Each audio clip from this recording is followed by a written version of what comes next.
expiration sila agad. Okay naman. Solid. Sige pa, sabihin mo pag gusto mo ba, meron ba tayo dito?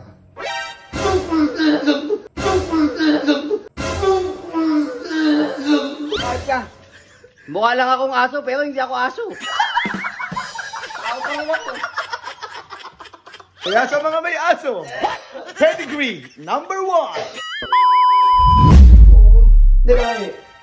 Nakita mo ba? Paano ito? Gardenia. Ngayon pre, magkakaroon tayo ng review lang sa Gardenia. Okay. Dito, parang kung gaano kalambot, gaano kasarap. Hindi ka ipopromote siya. Hindi nga. Ano, pare? Okay, relax ka lang. Relax ka lang. Gusto ko lang kasi pre, magkaroon tayo review para pag nagustuhan nila kasi pre, mag-e-entry tayo sa Gardenia. Kailangan ka, pre. Di ba? Ako sa'yo, Gardenia. Wala pa, hindi pa tayo nakarating. Hindi pa nakarating. Start tayo. Tapos habang pinakain mo, yung review mo sa Gardenia, parang, tsaka, kahit walang palaman, the best talaga Gardenia.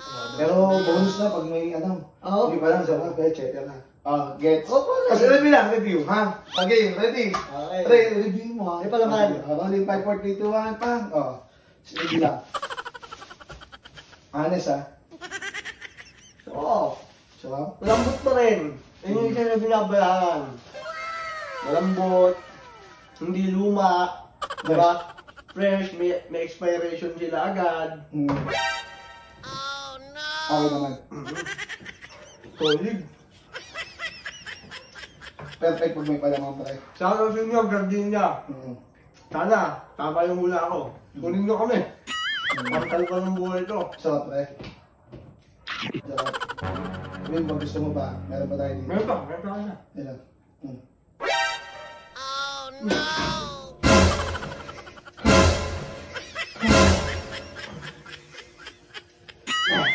Hindi pa naman, pare. Pwede dyan eh.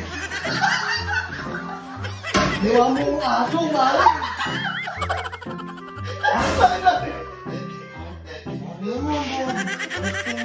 Bakit? Ito naman na yung Ano? Pwede Pitini yun eh. Hindi ka, pare. Parang mo.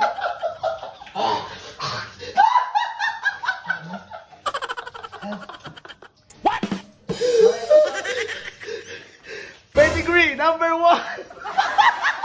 Ano si pedigree?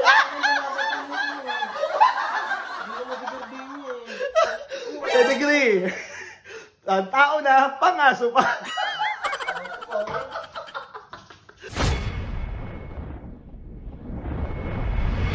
Pare, pinagawa mo sa'yo ha? Rolling 5, 4, 3, 2, 1, and... Yo, Mr. Yes TV here, and... Master TV! For today's video guys, magkakaroon lang tayo ng review sa Gardenia. Sino bang hindi? Diba?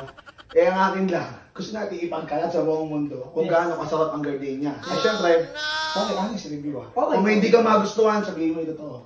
Kahit walang video pa, alam na natin yan. Pero syempre, para sa mga hindi pa pamilyar o hindi pa talaga nakakatikim, Mismo. ano natin? Tikman mo na. Gardenia. Mula bata, ito na talaga. Gardenia. The best.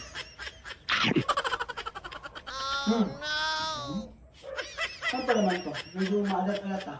Pero okay naman. Oo. Sakong sakto. Parang may pamilyar. Hindi ko hindi ako pamilyar sa lasa eh. Pero sakto siya sa tinapay. Oo, yun sa Gardenia, sakong-sakto siya. Yung talaman mo nawala. Itong tinapay. Kaso, siyempre, hindi natin pwede isama yung palaman kasi. Iba yun. Iba talaga Sa tinapay lang. Oo. Gardenia ang usapan dito. Gardenia, kahit anong palaman, pwede. Itlog, gardenia, yan, pwede dito sa Gardenia. Pwede kaya walang palaman. Pwede. Ako nga, pinapapak ko ito eh. Kaya ano. Okay Pero naman. yung palaman niya, sumaktong-sakto, maalat-alat na parang malamis na bis. Ibo-bo. Oo, meron parang chancy. Chancy yan, parang combit. Sige pa, sabihin mo pag gusto mo ba, meron ba tayo dito?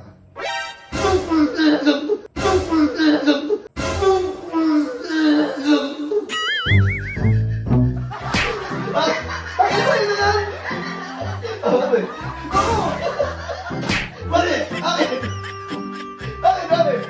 Bakit? Ano ba ito? Kaya pala.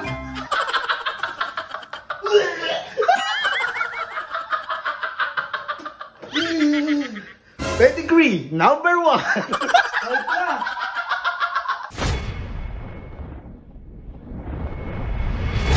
Mr. Yes TV at kasama ko si Tete TV! Tete TV. So, simple na gagawin natin. Endorse lang tayo ng ay, honest review tayo ng gardenia. Okay. Ganda lang yan, ha? Kain ka lang, tapos sabihin mo, malambot. Bayan ka tao, ha? Malambot, masarap, fresh, kahit walang palaman. Pero nilagyan ko lang ng palaman para at least, di ba, talagang perfect combination. Rolling mo na, alam mo na, ha? Okay, sige. Rolling 5, 4, 3, 2, 1, and... Tete TV, honest review. Nambot, masarap. Ano masasabi? Pangmasa talaga. Bonus na yung palaman eh. Sarap ng palaman. Kumbaga, perfect na yung... Doon pa lang sa tinapay, pwede na. Hindi na. Mm. Tapos sinamahan pa ng palaman. Yung palaman, masarap. Parang kakulay ng lino eh. Parang mahabig na rin na... Malambot siya. Tapos, okay yung ano, pag kinagat mo, kahit nakapustiso ka, Pasok. hindi matatanggal yung pustiso mo. Kasi malambot nga. Iba yung... Wala yung natatanggal to, pero hindi natatanggal ng gardenia. Solid to. Kung magi na, makakailang ka. Baka makaubos ako isang bayad na ito pag gutom talaga ako. Sige, sabihin ko lang kung gusto mo pa. Marami tayo dito.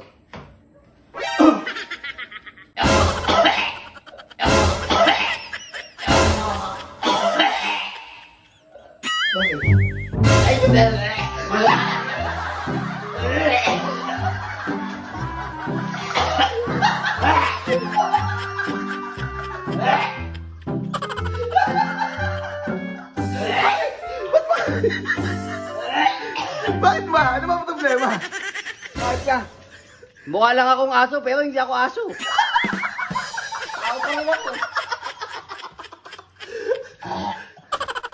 Kaya sa mga may aso, pedigree number 1.